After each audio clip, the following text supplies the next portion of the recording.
வணக்கம். நம்ம சேனல்ல இருந்து நிஃப்டி, பேங்க் நிஃப்டியோடைய வீக்லி அனாலிசிஸ் வந்து வாரத்தோட இறுதினால பார்த்துட்டு வருவோம். ஆல்ரெடி நிஃப்டியோடைய வீக்லி அனாலிசிஸ் பார்த்துட்டோம். இப்போ பேங்க் நிஃப்டியோடைய வீக்லி அனாலிசிஸ் பார்க்கலாம் வாங்க. ஸோ பேங்க் நிஃப்டியும் நிஃப்டி போலவே புல்லிஷில் தான் வந்து போயிட்டுருக்கு, முடிஞ்சிருக்கு. ஸோ அதோடைய ப்ரீவியஸ் கேண்டில்ஸ்டிக்ஸ்க்கும் மேலே தான் வந்து க்ளோஸ் ஆகிருக்கு. ஸோ அதை பார்க்கும்பொழுது நல்லா ஸ்ட்ராங்கான புல்லிஷில் இருக்குதுன்னு நம்ம தெரிஞ்சுக்கலாம். இருந்தாலும் மேலேயும் கீழேயும் விக்கு வந்திருக்கு. அந்த விக்கை வந்து நம்ம மார்க் பண்ணிப்போம். அந்த ரேஞ்சிலேருந்து என்ன ஆகுதுங்கிறத செக் பண்ணலாம். ஸோ க்ளோஸ் ஆன ப்ரைஸுக்கும் கீழே வந்து பிரேக் பண்ணிடுச்சு அப்படின்னா அது கீழே போக வாய்ப்பு இருக்குது. அப்படி இல்லாமல் ஸோ இப்படி வீக் இருக்கிறதுனால ஸோ இந்த ரேஞ்ச் க்ளோஸ் ஆன ரேஞ்சிலேருந்து சப்போர்ட் எடுத்துச்சு அப்படின்னா ஃபஸ்ட்டு இந்த ரெசிஸ்டன்ஸை தொடரும் 53,357. அதுக்கப்புறமா அங்கே சப்போர்ட் எடுச்சுன்னா அடுத்து மேலே போகலாம்.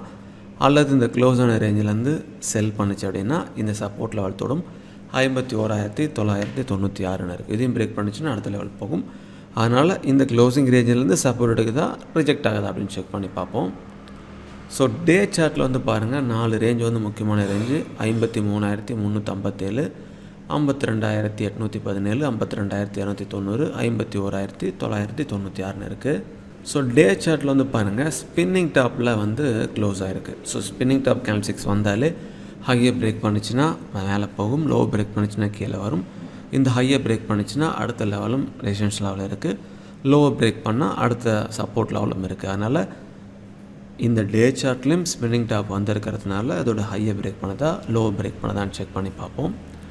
1 ஹவரில் இந்த 1 ஹவர் கேண்டில்ஸ்டிக்ஸ் தான் வந்து மேஜர் முக்கியமான லெவலாக வந்து இருந்துகிட்டு இருக்குது. மேலே விக்கு இருக்குது, கீழே விக்கு இருக்குது. பாருங்கள், விக்கு வந்தாலே ஒரு நல்ல ரெஃபரன்ஸாக நம்ம ஃபாலோ பண்ணணும்னு சொல்லியிருப்போம். அதனால் லாஸ்ட்டு அதனால் இந்த 1 ஹவர்லேருந்தே தெரிஞ்சுக்கலாம். ஸோ இந்த 1 ஹவர் தான் முக்கியமான ரேஞ்சு, டேவோடைய ஹை லோவும்.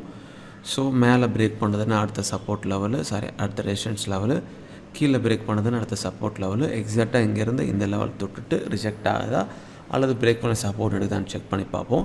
ஸோ இதுதான் முக்கியமான ரேஞ்சு. இதுக்கப்புறமா என்ன ஆகுது அப்படிங்கிறத இந்த ரேஞ்சை பிரேக் பண்ணும்போது தெரிஞ்சுக்கலாம். சிபிஆரில் என்ன இருக்குது அப்படின்னா இங்கே பாருங்கள், லோயர் வேல்யூ சிபிஆர் ப்ரைஸ் வந்து சிபிஆருக்கு மேலே இருக்குது. ஸோ நிஃப்டிக்கு வந்தது போல் தான் இருக்குது. அப்போ அங்கே சிபிஆர்லேருந்து மேலே ஓப்பன் ஆகிட்டு புல் பேக் பையிங் கொடுக்குதுன்னா R1 சப்போர்ட் எடுக்குதுன்னா R2, இதே R1 ரிஜெக்ட் ஆகுதுன்னா சிபிஆர் கீழே கேண்டில்ஸ்டிக்ஸ் ஓப்பன் ஆகுதுன்னா அது அப்படியே வந்து S1 தாண்டுதுன்னா S2, S1 சப்போர்ட் எடுக்குதுன்னா அப்படியே வந்து இந்த சிபிஆருக்குள்ளே வந்துடும். ஸோ லோயர் வேல்யூ சிபிஆர் வந்துட்டுருக்குது. இந்த ரேஞ்சு கூட பாருங்கள் ரொம்ப குறுகல மாதிரி இருக்குது. அதனால் பேங்க் நிஃப்டியில் மண்டேயில் ஏதாவது ஒரு பக்கம் வந்து பிரேக் அவுட் இருக்க வாய்ப்பு இருக்குன்னு தோணுது. ஸோ அதுக்கு இந்த ரேஞ்சை வந்து பிரேக் பண்ணணும். இந்த ரேஞ்சை பிரேக் பண்ணிடுச்சு அப்படின்னா மேலேயோ கீழே ட்ரெண்டிங்காக இருக்கலாம். ஸோ அதனால் நீங்களும் உங்களுக்கு ரிசர்ச் பண்ணுங்கள். ரிசர்ச் பண்ணிட்டு உங்கள் சொந்த மூடி ஸ்டார்ட் பண்ணுங்கள். மீண்டும் உங்களை அடுத்த வேளையில் சந்திக்கிறேன். மிக்க நன்றி.